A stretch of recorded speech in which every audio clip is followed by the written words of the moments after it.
देह विक्री करणाऱ्या महिला आणि फुटणाऱ्या आमदार खासदारांमध्ये काहीच फरक उरला नाही, अशी जहरी टीका आणि काडकाडून टीका काल राज ठाकरेंनी केली.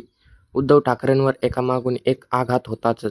शेवटी राज ठाकरेंनी खुली पत्रकार परिषद घेतली आणि जे नाही ते या फुटणाऱ्या आमदार खासदारांना बोलले.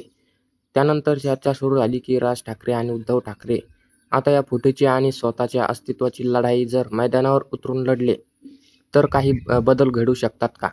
हे दोन भाऊ करू शकतात का? बाळासाहेब ठाकरेंनी राज ठाकरेंना जितकं काही शिकवायचं ते सगळं स्वतःमधलं शिकवलं असं म्हटलं जातंय, की बाळासाहेब ठाकरेंनी सावलीचं राज ठाकरे होते.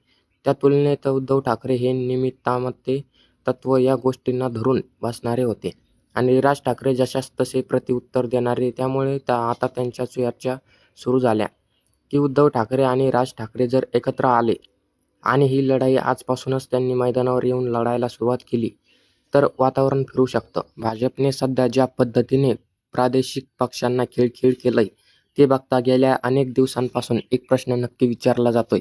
ज्या पद्धतीने एक देश एक निवडणूक हा अजेंडा घेऊन भाजप काम करतंय, त्याच पद्धतीनं देशाची वाटचाल आता एक देश एक पक्ष असा हुकुमशाहीच्या दिशेने तर होत नाहीये ना?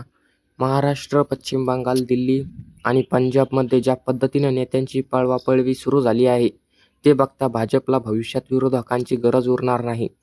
भाजपमध्येच आता अंतर्गत विरोधक निर्माण होत असल्याचे तर्क लावले जातात. हे विरोधक कोण आहेत आणि नेमका पक्षात कोणालाच कसा विरोध करायचा हा विषय समजून घ्यायचा असेल तर तुम्हाला 2 दिवसापूर्वी उद्धव ठाकरे नेमके काय म्हणाले आणि त्यानंतर राज ठाकरे काय म्हणाले हे बघणं महत्त्वाचं ठरणार आहे. शिंदेंचं बंड आणि आता पुन्हा ऑपरेशन टायगरच्या नावाखाली ठाकरेंचे 6 खासदार सचिन अहिर यांच्या रूपाने विधान परिषदेचा आमदार आपल्या गळाला लावत शिंदेंनी पुन्हा एकदा ठाकरेंना धक्का दिला. आता शिंदेंना विधानसभेतल्या ठाकरेंच्या आमदारांवर डोळा आहे. आता याला पुन्हा ऑपरेशन टायगर 3 असा हास्यास्पद नाव देण्यात आलंय.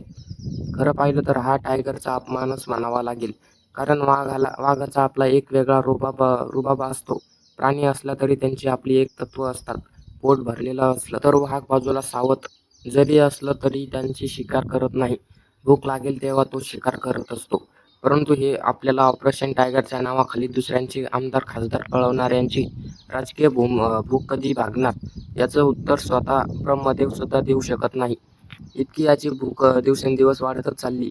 असो, पत्रकार परिषदेत राज ठाकरे यांनी उपस्थित केलेला सर्व महत्त्वाचा आणि सर्वांनाच पडलेला प्रश्न होता तो म्हणजे ठाकरे गटाचे जे 6 खासदार फुटलेत ते थेट भाजपमध्ये न जाता एकनाथ शिंदेंच्या शिवसेनेत का गेले? हाच पॅटर्न पश्चिम बंगालमध्ये तृणमूल काँग्रेस आणि बिहारमध्येही कसा दिसून आला? तृणमूलचे आमदार थेट भाजपमध्ये न जाता त्यांनी ज्या पक्षातच आतापर्यंतचं अस्तित्वही नव्हतं त्या पक्षात विलीन होण्याचा निर्णय का घेतला? यामागे राज ठाकरेंचा थेट ओघ हा अमित शहा यांच्या दिशेने होता. देशात सध्या भाजप जी काही टिकून आहे ती केवळ प्रधानमंत्री नरेंद्र मोदी यांच्या चेहऱ्यामुळे आहे आणि प्रभावामुळे टिकून आहे.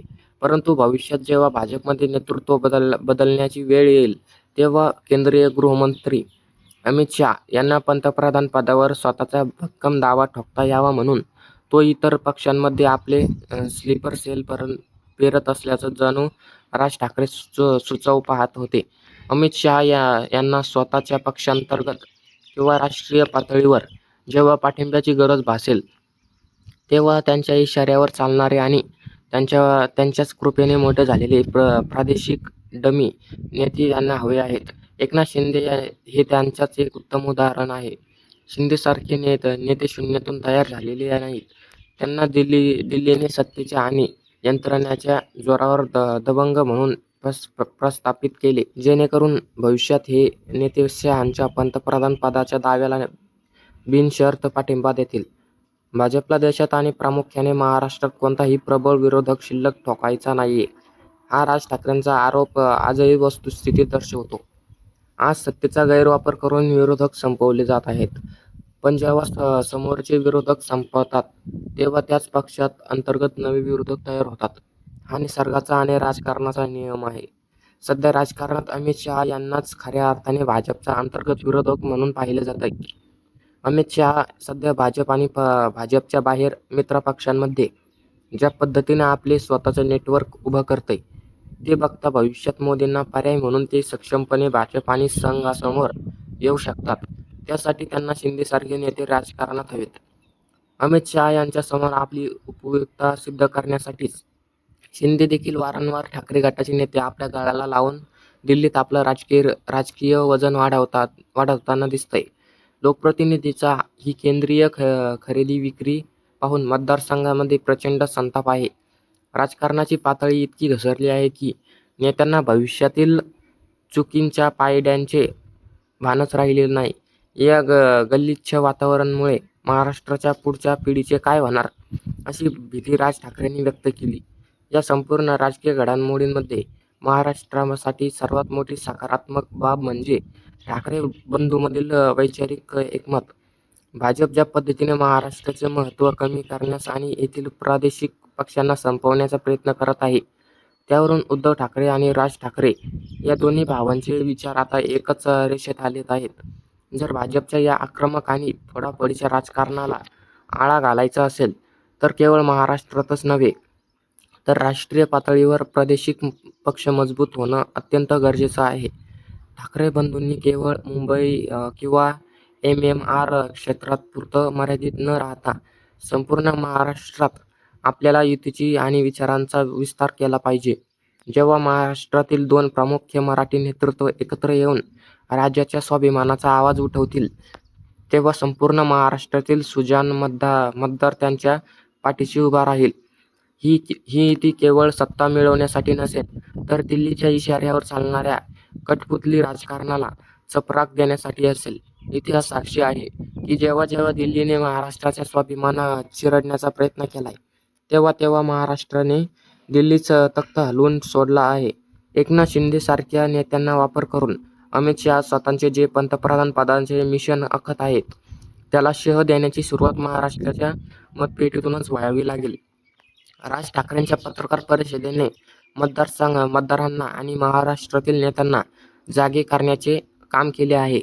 दिल्लीच्या हुकुमशाहीला आळा घालण्यासाठी आणि लोकशाही जिवंत ठेवण्यासाठी प्रादेशिक पक्षाचे बळकटीकरण हाच एकमेव आणि अंतिम पर्याय आहे. तुम्हाला या सगळ्या घडामोडींबाबत काय वाटतं? जर उद्धव ठाकरे आणि राज ठाकरे ही लढाई जमिनीवर ग्राउंडवर उतरून लढले तर रोज लढत राहिले तर पुढच्या येणाऱ्या निवडणुकांमध्ये बदल दिसू शकतो का? राज ठाकरेंमध्ये ती ताकद आहे. उद्धव ठाकरेंच्या विचारांना प्रभाव पडतो. उद्धव ठाकरेंसाठी जमलेली गर्दी मतदानामध्ये रूपांतरित होते आणि त्याला जर राज ठाकरेंनी साथ मिळाली तर अँगल बदलू शकतो. याबाबत तुम्हाला काय वाटतं कमेंट करून नक्की सांगा. आणि असेच माहितीपूर्ण व्हिडिओ बघण्यासाठी आपल्या महाराष्ट्राची बातमी या यूट्यूब चॅनलला सबस्क्राईब नक्की करा. धन्यवाद.